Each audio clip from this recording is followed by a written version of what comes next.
os irmãos em Gênesis capítulo 30, versículo 37 em diante.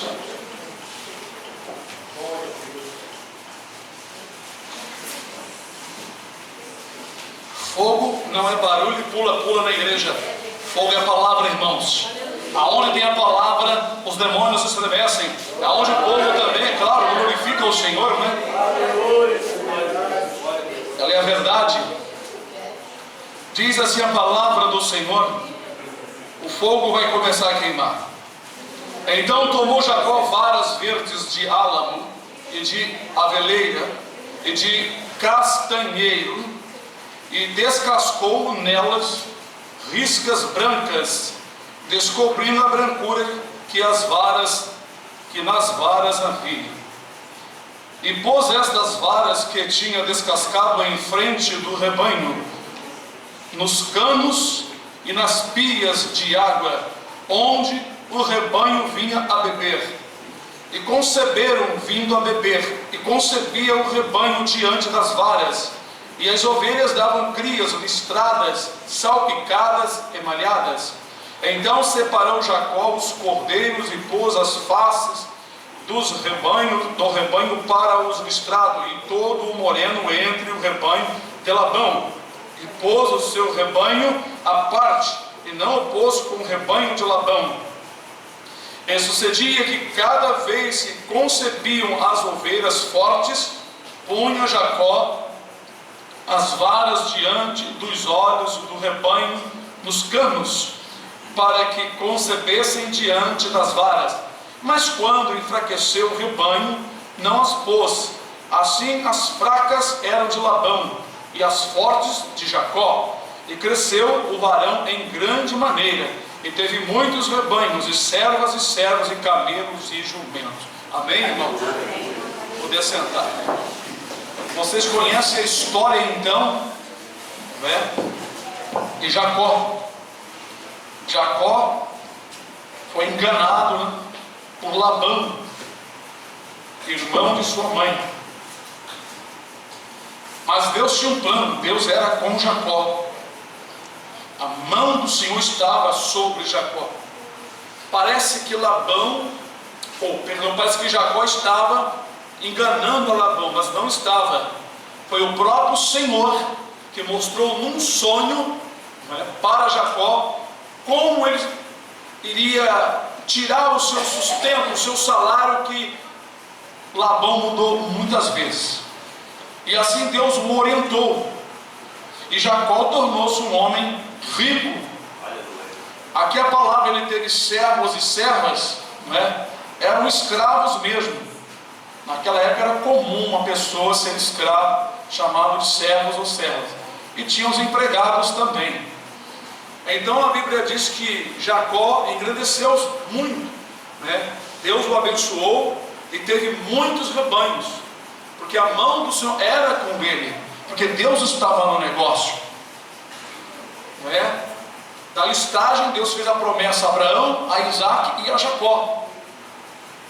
Desses três veio a nação de Israel, e de Israel veio Cristo, veio a salvação para todas as nações. Então Deus estava no negócio e ninguém podia deter. Mas eu quero dizer para os irmãos, glória a Deus, que Jacó não se vingou do mal usando o mal, mas o Senhor fez a obra. Ele esperou na direção de Deus, pois ele trabalhava para Labão e não tinha nada, a não ser as mulheres e os filhos. Mas Deus não ia deixar de sair dali vazio, porque o Senhor tinha um plano já traçado. E o próprio Jacó tinha feito um voto a Deus, que se Deus viesse fartar de comida e de roupa, que ele daria o dízimo de tudo. Eu acho isso interessante. Tanto Abraão fez, certamente, Isaac também, e Jacó também fez a mesma coisa, o neto fez a mesma coisa. E o Senhor o abençoou grandiosamente. Eu sempre digo para as pessoas que dízimos não são da lei, não vieram de dentro da lei, veio dos homens de fé. Eles sentiram de retribuir a Deus por tudo aquilo que Deus iria dar a eles, sendo Abraão o pai da fé o primeiro a fazer isso. Mas o interessante aqui é que Deus aceitou o voto de Jacó, e ele se enriqueceu, sendo um homem sem nada, pobre, só com as suas mulheres e os filhos, sem rebanho, porque naquela época quem tinha rebanho tinha condição de sobrevivência, porque com o rebanho vendia-se leite, a lã, fazia negócio com a carne, iam negociando, né? Iam trocando, iam comprando outras coisas, e Deus abençoou grandiosamente. Mas irmãos, o que eu quero falar nesse assunto não é isto, é como Deus providencia um meio de te abençoar. Muitas vezes nós encontramos pessoas, servos de Deus, que estão perdendo por causa daqueles que se aproveitam de servos de Deus. Mas todo servo de Deus que é fiel a Deus, não estou falando de dízimos, eu estou falando que é fiel na sua vida, que é justo, leva uma vida justa, leva uma vida correta, ele é leal, ele é justo no seu trabalho. Jacó aqui, irmãos, segundo a história, quando faltava um animal, Labão requeria dele, e ele pagava, e dava um jeito de arrumar, não sendo ele culpado, porque ele era um homem justo, ele era um homem temente a Deus, e Deus tem um prazer na vida de um justo. Quando falamos num justo, não estamos falando de crente evangélico, estamos falando de justos, que andam segundo a justiça, que praticam a justiça. Vale a pena? Vale. Tem sofrimento? Tem. A vida de Jacó, boa parte foi de sofrimento. Quando alguém roubava de Labão, ou o animal adoecia, Labão requeria de Jacó, como se Jacó fosse um escravo dele, e Labão fosse o seu dono. Mas quando Jacó falou com ele que ele não tinha nada e queria ir embora, então Labão fez um acerto com ele e disse para ele: qual é o teu salário? Então Jacó disse: olha, vamos fazer o seguinte, os animais que vão nascer agora, né, os malhados é meu e os lisos são teu. E assim começou. Depois Labão viu que os malhados nasciam muito, ele trocou. Aí Jacó tirava as varas, porque era plano de Deus. Deus estava no negócio. Deus não estava na vida de Labão, Deus estava na vida de Jacó, porque Jacó tinha um trato com Deus. Nós temos um trato com Deus, irmãos. Deus se vinga em nosso lugar, Ele toma a causa, porque nós investimos a nossa vida nas coisas de Deus. Aleluia. E Jacó estava dentro do plano de Deus. Deus então providenciou tudo, até mesmo o encontro dele com o seu irmão, porque ele estava com medo. Deus fez uma coisa, fez ele encontrar com o seu irmão meio aleijado. Vocês já pensaram por que o anjo fez aquilo? Tocou na juntura. Quando o seu irmão Esaú de longe viu o seu irmão mancando, aquilo já serviu para quebrantar o coração do outro. Por isso que a Escritura diz que todas as coisas, até as ruins, todas as coisas que acontecem na vida de um servo de Deus, ou de um escolhido que está lá fora, acontece para o seu bem. Antes dele se encontrar com o seu irmão, o Senhor, através de um anjo, encontrou com Jacó, e aí lutou com ele, e ele prevaleceu. É claro, o anjo ficou na força de um homem, não na força de um anjo, né? Porque um anjo saca de uma espada e mata milhares, né? O anjo desceu na força de um homem comum. E tanto é que o poder é tão grande que o anjo só tocou na juntura dele aqui, tocou com alguma coisa, com a mão, um bastão, pronto.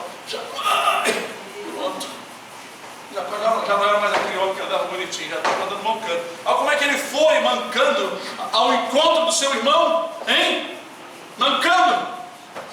Quando chegou próximo, ele ajoelhou e 7 vezes ali, ele adorou o Senhor e se humilhou diante do seu irmão. Seu irmão, quando viu, o abraçou e chorou. Olha como Deus providencia, às vezes até colocando uma situação difícil no nosso viver, mas o cristão não tem que reclamar, só Deus cuida de nós. Como disse Davi, fui moço, agora sou velho, nunca vi um justo. Presta atenção, justo, irmão, é quem anda na justiça, é quem pratica a justiça. Dentro de casa, no seu trabalho, na rua, dentro do mercado, não é só dentro da igreja não, irmão. Botar um paletózinho, ou quem bota gravata, né, e ficar bonitinho aqui, não é isso não. Justo é quem pratica a justiça, porque o reino de Deus é o quê? Paz, gozo e justiça. Isso é o reino de Deus. Se eu estou dentro do reino de Deus, eu estou dentro do reino de Deus, quero praticar a justiça. Todas as vezes que os irmãos tiverem que tomar uma decisão, num pleito, numa disputa, pergunte, é justo o que eu vou fazer? Está de acordo com a palavra? É justo? Para você praticar a justiça, questione-se a si mesmo. Faça aquela indagação que Pedro falou, seu verdadeiro batismo, né? Faz uma indagação, mergulha na palavra, porque pode uma sujeira entrar, você querer se vingar a voz de Deus, ou tomar uma atitude completamente fora da palavra. Aqui Jacó não tomou nenhuma atitude errada, não fez nada errado. Deus estava controlando e ensinando a ele como que o rebanho justamente ia passar para ele.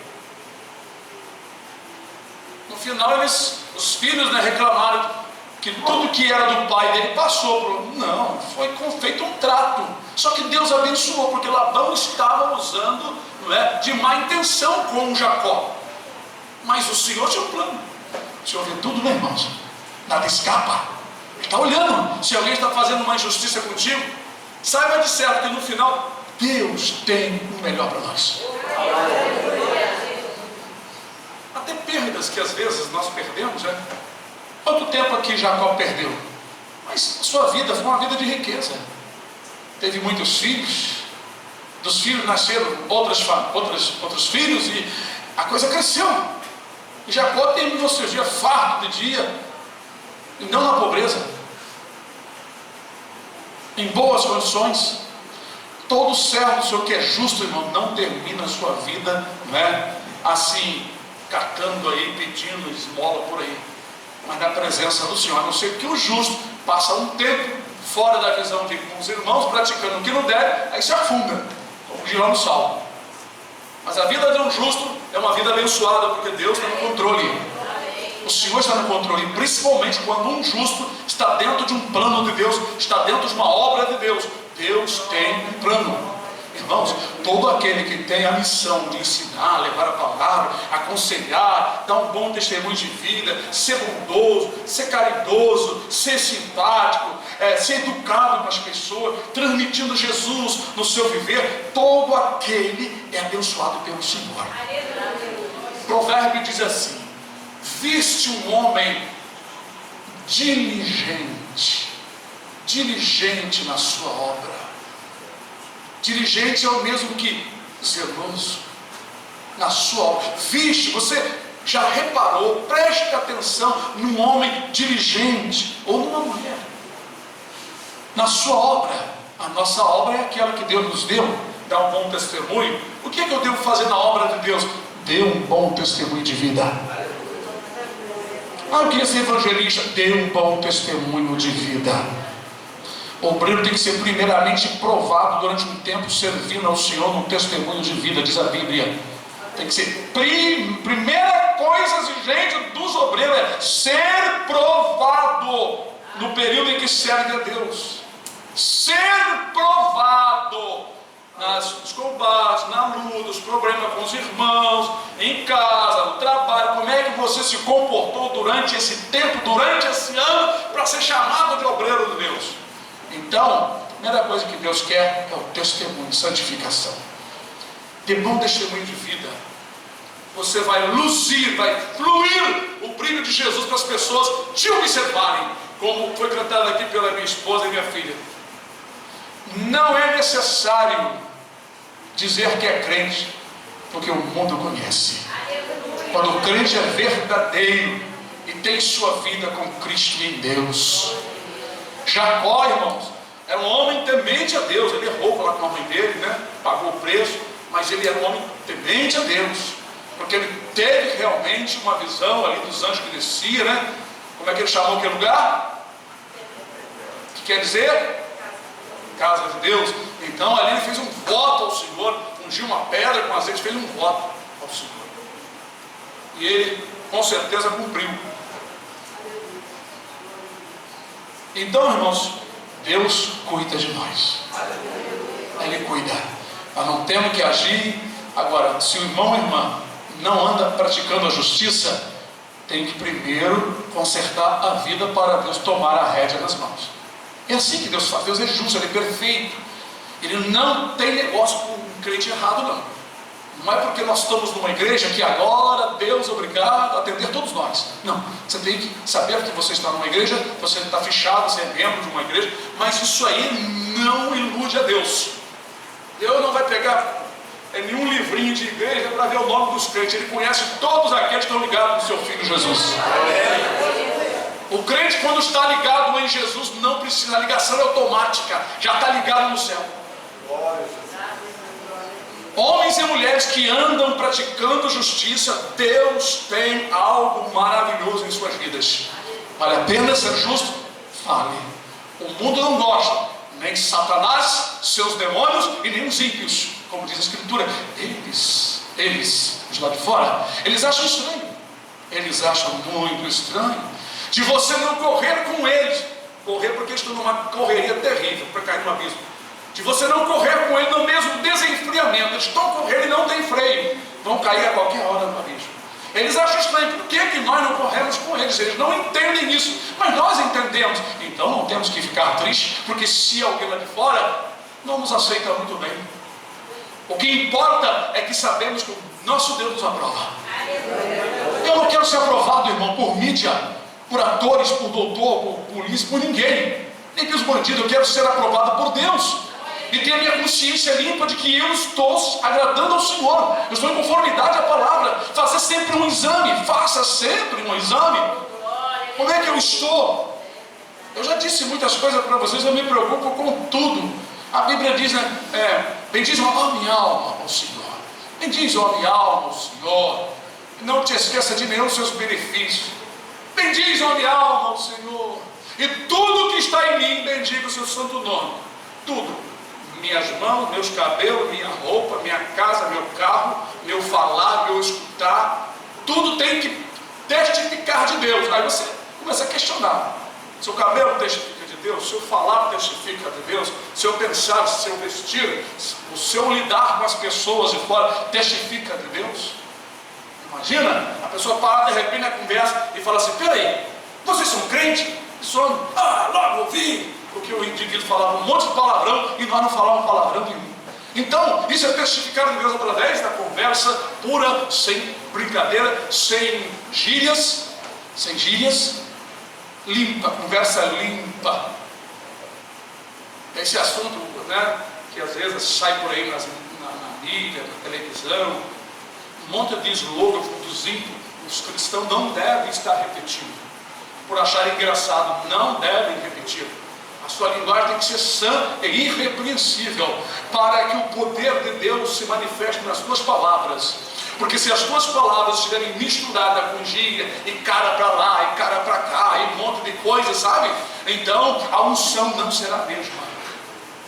É importante testificar de Deus. São pessoas justas no falar. Eu estou falando sobre a prática da justiça, como temos a retribuição de Deus. Deus retribui, meus irmãos. Deus retribui.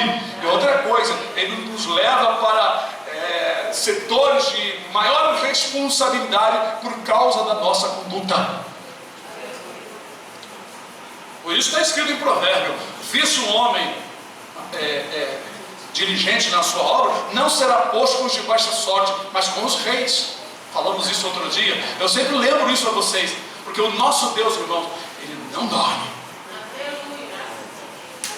Aí aconteceu um acidente lá, está determinado por Deus. Você está com a pressa terrível.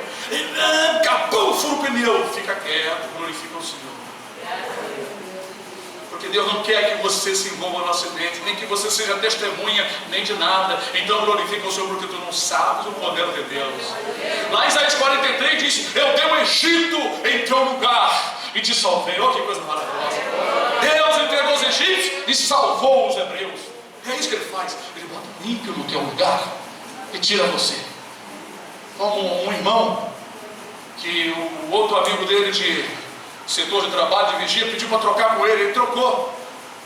No dia que ele ia dar o serviço, o outro deu no lugar dele, porque o outro quis trocar. Era Deus trabalhando.